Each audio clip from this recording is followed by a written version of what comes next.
The storm came without warning. No gentle roll of thunder, no distant flash of light. Just a sudden roar that cracked the sky open like judgment. Malachi Thorne stood on his porch, the brim of his hat dripping, eyes fixed on the darkness beyond. The hills. It had been 10 years since he'd spoken more than a few words to another soul, and he liked it that way. The world had taken too much already, his badge, his wife, and every reason he had for caring Dot. So when the wind flung his gate open with a violent screech, and lightning lit the valley like a battlefield, he chalked it up to nature's fury. Until he saw her. Dot at first, it was just a shape crumpled against the fence post, as if the storm had spat her out. White fabric twisted in the wind. A veil, soaked and torn, clung to her shoulder. Her dress was the color of shattered promises, once brilliant, now stained with mud and blood. Malachi's boots hit the wet earth with a heavy thud as he ran toward the figure. The wind howled louder, but not louder than the pounding in his chest. She was barely breathing. Her skin was ice. One boot missing, wrists bruised, a bridal gown clinging to a battered frame. She hadn't just been caught in a storm, she was running from something darker. He scooped her into his arms. Her head lolled against his shoulder, a whisper of warmth. In the freezing rain, Dot, as he brought her inside, Malachi's mind flashed to another night, another woman, another storm. He'd been a lawman then, full of purpose. But that was before the fire, before the ashes, before he built a wall around his heart and called it home. He laid her gently on the old leather couch. She didn't stir. Thunder cracked again, and 4. A moment he just stood there, watching the way her fingers twitched. Trauma, maybe. Fear, definitely. Her wrists bore deep, fresh bruises, finger marks. Malachi had seen those too many times during his years as a sheriff. Women trying to survive men who believed they owned them. He poured a glass of water and set it by her side. Then, with hands steadier than he expected, he started a fire. The warmth crept into the room slowly, chasing away the cold, but not the questions. Who was she? Why was she alone in a wedding dress, bruised and unconscious in the middle of a storm? Malachi didn't want answers. Answers led to involvement. Involvement led to pain. But his instincts had already betrayed him. He reached for the old Colt revolver beneath his coat rack and checked the rounds. Just in case. Then he sat down in the armchair across from her, boots still muddy, revolver on the table, and waited, because deep down he knew whatever had driven this woman to his doorstep wasn't done with her yet. And by letting her in, he might have just let the past back in with her. Asterisk, asterisk, the storm had passed by morning, but the weight inside the cabin remained heavy. Gray light filtered through the dusty window panes as Malachi stirred the embers in the fireplace, watching them flicker like restless thoughts. A soft gasp snapped his head around. She was awake, not the woman jolted upright, her breath ragged, eyes wide with confusion and panic. Her hands clutched the quilt around her as she scanned the unfamiliar room until she realized the dress was gone. Her body tensed like a cornered doe. "Where's my dress?" Her voice trembled, barely audible. Malachi rose slowly, keeping his hands visible. "It was soaked through," he said calmly. "Hung it by the fire to dry. You're safe." She stared at him, wild-eyed. "Who are you?" "Name's Malachi Thorne. This is my ranch. You collapsed on my porch last night." The panic in her gaze didn't fade. "Did you touch me?" Malachi didn't flinch, only to carry you inside. "I gave you water. That's all." She studied him, uncertain. Her breath slowed, just slightly. Then, as if the events of the previous night came rushing back, tears welled up in her eyes. "I'm sorry," she whispered. "I didn't mean to intrude. I had nowhere else to go." "You were running from something," Malachi said. "Not a question." She nodded. Someone. He waited. She swallowed hard, clutching the quilt tighter. My name is Evangeline Harper.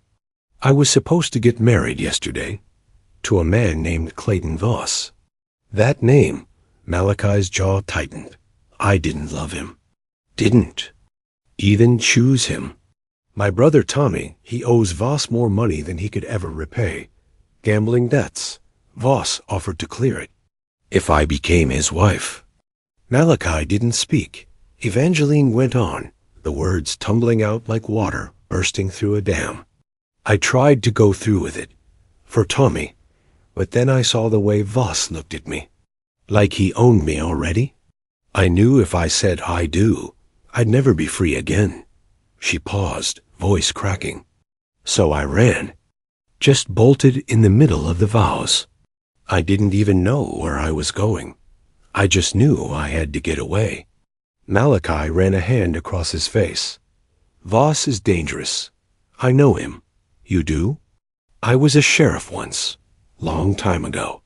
I saw what men like him do when no one stands in their way. Evangeline looked toward the door, fear washing over her face again. He's going to come for me. Malachi met her eyes. Let him come. She blinked. You don't understand. He has people everywhere. If I leave, they'll find me. If I stay, you made it through the storm, Malachi said, voice low. You're not leaving until you're stronger. Evangeline shook her head, eyes shining with tears. You don't have to help me. I don't want to bring trouble to your doorstep. Trouble's already here, he said quietly. Might as well face it standing up. For the first time, her shoulders relaxed just a little. She nodded. Outside, a raven let out a sharp cry as it flew past the window. And somewhere in the distance, the faintest echo of hooves on wet ground whispered of the storm yet to come. Asterisk, asterisk, the sky had cleared, but something darker hung over the ranch, heavier than clouds, heavier than the storm.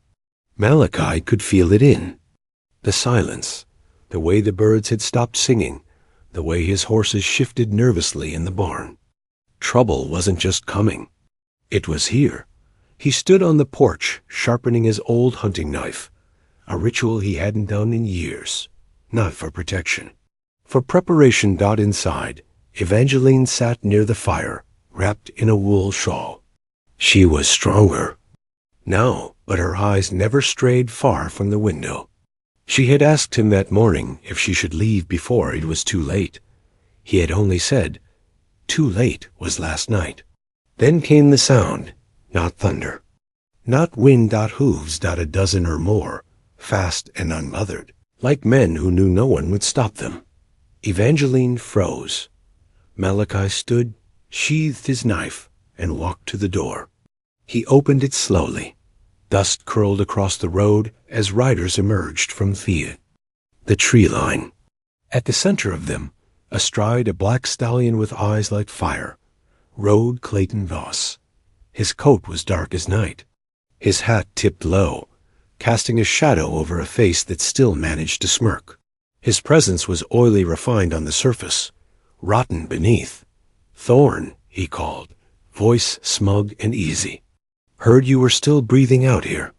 Malachi stepped off the porch and walked into the yard.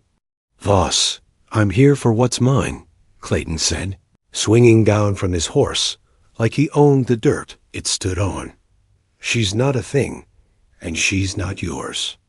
Voss laughed, a low, condescending sound. That's sweet. I'll pretend I didn't hear it. Let's try again. You hand her over, and I won't have to remind your bones what real regret feels like. Malachi said nothing. Clayton tilted his head. You forget who I am? No, I remember exactly who you are. His voice darkened. The kind of man who buys women like cattle. The kind that gets away with it. Clayton's eyes narrowed. Careful, lawman. You're not wearing that badge anymore. No, but I still remember how justice feels. The two men stared at each other, unmoving. The tension crackled like the remnants of lightning dot. Then Clayton's gaze flicked toward the house. She's in there, isn't she? Tell me, Thorn, what did you do to earn her trust so fast? Save her from a thunderstorm? Or did she just like the beard and the grunts? Malachi didn't answer. Didn't need to. Voss took a step closer. Let me tell you a story, Thorn, about a woman named Mary. She said no to me once. Now she's bones in the dirt up north. You want that story to repeat itself? From the window, Evangeline could hear every word. She pressed a trembling hand to her mouth. Her other clutched the fire poker with white knuckles. Clayton smiled. Coldly. You think this little mountain shack can keep her safe? I've got men watching every road. She walks off this land, she disappears. Malachi's voice was like steel. Then she won't walk off this land. Clayton stepped back, adjusted his gloves, and nodded to his men. You always were a stubborn bastard, Thorn. Fine. Enjoy playing house for now. But we both know how this ends. He mounted his horse again, not waiting for a reply. As they turned to leave, Malachi called out, Next time you bring threats to my land, bring a shovel too. Clayton didn't look back, but the smirk on his face twitched. Just once. As the sound of hooves faded into the distance, Evangeline opened the door behind Malachi. You shouldn't have done that, she whispered. He didn't turn around. He was always coming. Now I know the hour. Malachi didn't sleep that night. Neither did Evangeline. The cabin was quiet except for the low pop of the fire and the occasional creak of the old wood beams. But outside, the world held its breath. By morning, Malachi had already saddled 2 horses, checked the rifle, and cleaned his Colt. He wasn't preparing for escape. He was drawing lines. Evangeline watched him silently from the doorway. You think he'll be back today? No, Malachi said, tightening the saddle strap. He's not that impatient. He'll wait just long enough for us to let our guard down. Then he'll strike harder. She wrapped the shawl tighter around her shoulders. You don't have to do this for me. I'm not, he said. I'm doing this because men like him only stop when someone makes them. There was a pause before she asked, How do you know him? Malachi looked up, his face unreadable. Clayton Voss used to run whiskey across county lines, beat a man to death in Amarillo, and walked free because the sheriff owed him a favor. I saw the girl he left behind barely 16. Evangeline's throat tightened. I arrested him once, Malachi continued. Did everything by the book, but the judge let him go. Sighed lack of evidence. Said the girl was confused. Sighed she hadn't suffered enough to warrant a sentence. God, she whispered. I left the badge not long after. I figured if justice couldn't reach men like him, maybe distance could. Evangeline stepped down from the porch and approached him.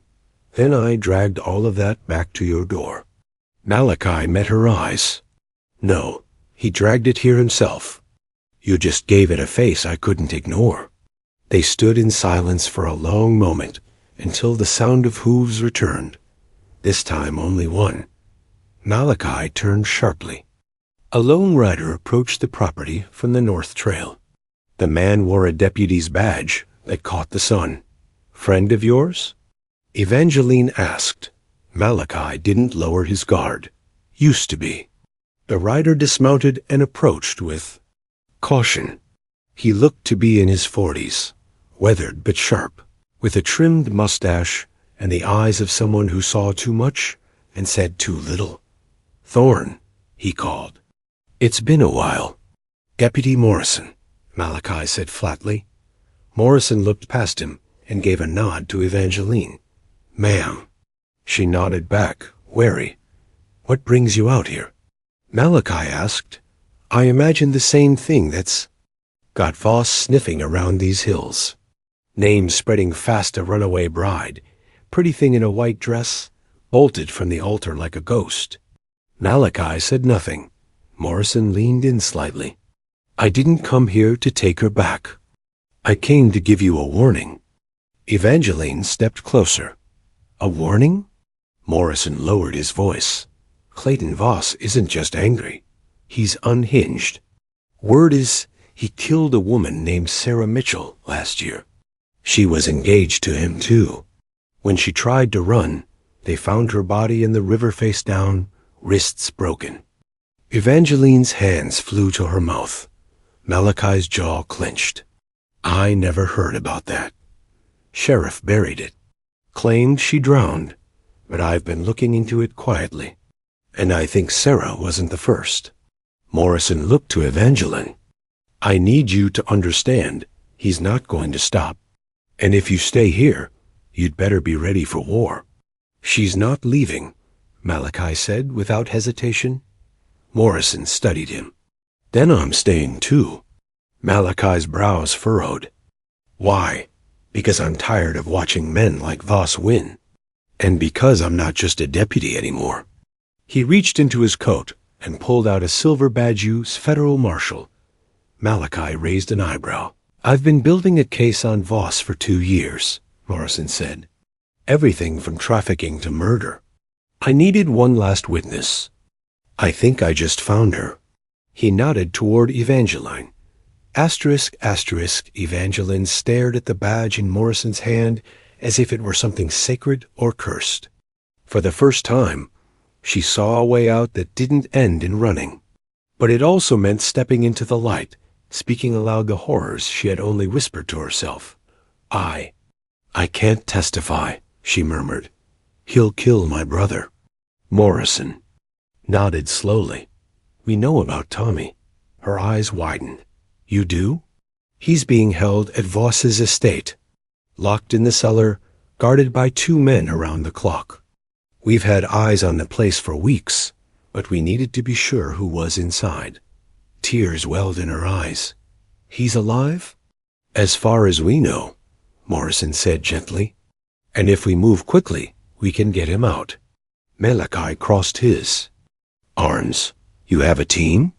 Marshal Williams and 2 agents are riding in from Helena. Should be here within a day. Once they arrive, we'll have the authority to raid the property and take Voss down for good. Malachi didn't look convinced. You think Voss is going to sit around and wait to be arrested? No, Morrison admitted. That's why. We need to keep him thinking Evangeline's still running. If he suspects she's here, he'll come with everything he's got. Evangeline's voice was barely a whisper. He already knows I'm here. Morrison looked between them. Then, we need to hold this line. Because if we fall, Voss walks free again, and next time, no one will stop him. A long silence followed. Malachi turned to Evangeline. This is your choice. She hesitated. Her heart pounded against her ribs, like it was trying to escape. If I help you, she asked Morrison, can you promise my brother will live? I can promise we'll do everything in our power to bring him home, Morrison said, and that Voss will never hurt another soul again. She looked to Malachi. You'll be in danger if I stay. He gave a faint smile, the kind that didn't reach his eyes. Danger found me the minute you showed up in that dress. I'm still standing. And for the first time in days, Evangeline allowed herself a flicker of hope, dot by nightfall. Plans were in motion. Morrison set up a hidden signal line to alert the incoming marshals. Evangeline wrote a short letter to Tommy, which Morrison promised to sneak to one of his informants.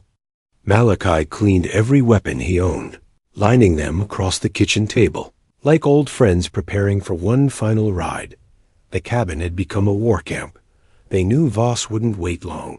Sometime past midnight, Malachi sat on the porch, staring. Out at the hills, moonlight painting the land silver and still.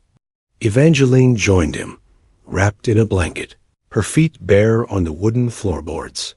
He always said I'd end up in the dirt, she said quietly, that no one would ever stand up for a girl like me. He glanced at her. He was wrong. She smiled faintly. You don't even know me. I know enough. You ran, even when it was dangerous. You didn't let him break you. She looked away, voice softer. I was close, but you didn't. He reached over and gently placed his weathered hand over hers. That counts. For a long moment, they just sat there. The wind was calm. The night deceptively peaceful. Then a flicker of movement down the trail. Malachi rose slowly, instinct flaring. A rider got again, but this one was different. The horse moved quick but careful. The rider hunched low. Morrison stepped out from behind the barn, rifle half raised until the rider called out, breathless and hoarse. They're coming, he shouted. Voss is bringing a dozen men. He means to take her tonight. Malachi didn't hesitate. How far behind you? 10 minutes, maybe less, the rider gasped. They're armed and moving fast. Voss isn't playing anymore. Morrison swore under his breath and turned to Malachi. We need cover. You know this land better than I do. Malachi was already moving. Get Evangeline inside, bar the doors, keep the lights low. I'll take the ridge. No, Morrison said firmly. We hold the cabin. If you go out there alone, they'll cut you down. I'm not hiding while he stomps across my land. You're not. You're defending it with us. For a second, the old sheriff. In Malachi, warred with the solitary man he'd become. Then he gave a sharp nod. Fine. Let's make this place a nightmare for anyone who walks through that gate. Within minutes, the ranch was transformed. Evangeline dragged furniture too. Blocked the doors while Morrison secured the windows. Malachi moved through the shadows outside, setting trap strip wires along the fence, broken glass beneath the front porch, and a lantern left swinging from a tree to create a false silhouette. They didn't have enough men, but they had grit and desperation, and sometimes that was enough. The first sign of Voss's return came not in sound, but in silence. The wind stopped. The night held its breath. Then came the creak of leather, the heavy tread of boots, and his voice, even in thorn, hope you made the most of your last sunset. Malachi stood just behind the half-open door, shotgun leveled. You brought this on yourself, Voss, he called. You could have walked away. You think this is about a girl? Voss laughed, his voice echoing like a serpent's hiss. This is about control. No one runs from me. No one hides. Especially not in a shack run by a broken lawman. Malachi didn't reply. Instead, Morrison fired the first shot. It missed, but it spooked the men outside. Chaos erupted, gunfire flaring in the dark, shouts and hooves scrambling as Voss's men ducked for cover. Bullets slammed into the walls of the cabin, splinters flying across the floor. Evangeline huddled behind the hearth, clutching a pistol she barely knew how to use. Her lips moved silently, praying. Outside, Malachi fired with calm precision. 2 shots, 2 men down. Morrison covered the back entrance, picking off a third trying to flank. Then a sudden crack glass shattered. A man had slipped through the side window, landing hard inside the kitchen. Evangeline didn't scream. She raised the pistol with both trembling hands and fired. The shot rang louder than thunder in the small space. The man collapsed. Silence followed, punctuated only by the groans of the wounded and the scuffle of boots retreating into the trees. Malachi stepped back inside, blood on his coat, not his own. They're pulling back, but Morrison's face was pale. This wasn't the real attack. That was just pressure. Evangeline looked between them. Then when? A horn blew from the distance deep, long, like something out of war. Malachi's expression hardened. Now, the final assault was coming, and they had only minutes. As Morrison reloaded, he turned to Malachi. Williams has to be close. If we can hold them just a little longer. Malachi nodded. Then we hold. He looked at Evangeline, who stood shakily, a smear of soot on her cheek, eyes blazing. "I can help," she said. "You already have," Malachi replied. Outside, torchlights began to appear along the ridge. 12 riders. Voss led them. He rode slow this time, deliberate, eyes fixed on the cabin like a predator closing in. Time. "To end this," he growled, ... the world exploded before it ended.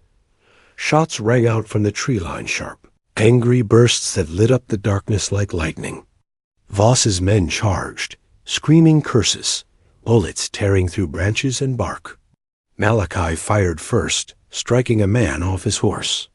Morrison followed, covering the left flank, his rifle singing with each pull of the trigger. Inside the cabin, Evangeline reloaded shakily. Her hands trembled, but her eyes were clear. She wasn't just protecting herself. She was fighting for Tommy, for freedom, for the first real choice she'd ever made. Then came the sound they didn't expect. A second round of gunfire, louder. Closer, more organized, from behind the attackers. Riders thundered down the ridge, badges glinting in the torchlight, rifles raised. Federal Marshals Clayton Voss spun his horse around, eyes widening as a commanding voice cut through the chaos. "Clayton Voss, drop your weapon. You're under arrest for the murder of Sarah Mitchell, for conspiracy, and for human trafficking across state lines." Marshal Williams rode front and center, coat flaring behind him like wings of vengeance. Voss hesitated only a second then, pulled his revolver and fired too slow. A marshal's bullet caught him in the shoulder. He howled and toppled from his horse, crawling into the dust like a snake looking for a hole to die in. The battle ended in minutes. 3 of Voss's men dead, 5 captured. The rest scattered like roaches. Malachi stepped over a body and approached. Voss, who was bleeding and cursing into the dirt. "This ain't over," Voss hissed, clutching his arm. "You think prison can hold me?" Marshal Williams strode up beside Malachi, rifle still smoking. "It's not just prison anymore. We've got statements, witnesses, and a federal judge who lost a daughter to someone like you." Voss looked up, face pale with rage. "She was mine. I paid for her. You can't take what's mine." Malachi knelt beside him. "You never owned her. You only took what you were too small to earn." Voss tried to lunge, but Williams slammed a boot on his back and cuffed him. "Try again, and I'll let the judge hang you himself," the marshal muttered. Evangeline stood by the cabin steps, barely breathing. Her hands were clenched, her heart racing. When Malachi met her eyes and gave a small nod, she sank to her knees, not in fear, but in overwhelming relief. It was over an hour later. As the dead were gathered and prisoners secured, Morrison walked with Malachi to the barn. The adrenaline had faded, but something heavier lingered like a truth yet to be told. "Tommy?" Malachi asked quietly. Morrison exhaled. "Safe. Agents pulled him out before the raid started. He's shaken, but alive." Malachi nodded. "She needs to know." "She will." They stopped beneath the lantern light. Morrison looked up at the stars before speaking again. "There's more you should hear." Malachi waited. The sheriff who used to work under Carver, he didn't just look the other way with Voss. He was part of it. Paid off to hide evidence. Falsified death records, especially for girls like Sarah. Malachi's fists clenched. "You sure?" Morrison nodded. "Positive. And I've got the records now. Letters, ledgers. Even a ledger entry about Evangeline labeled payment complete. She wasn't the first he tried to own. But she'd be the last." Malachi's voice dropped. "Why now? Why bring all this to me?" "Because you're the only man I know who never flinched when the devil stared him down. And because I can't do this alone." He held out a folded document. Malachi opened it. A federal badge. Temporary deputy authority, signed and sealed. I need you on this team, Morrison said. There are more like Voss out there. More girls who never made it to a porch in the storm. Malachi stared at the badge for a long time, then nodded at dawn. Evangeline stood at the fence, watching the sky blue in soft pink and orange. Dress was torn, her hair still damp from the night before, but her shoulders were straighter. Behind her, footsteps.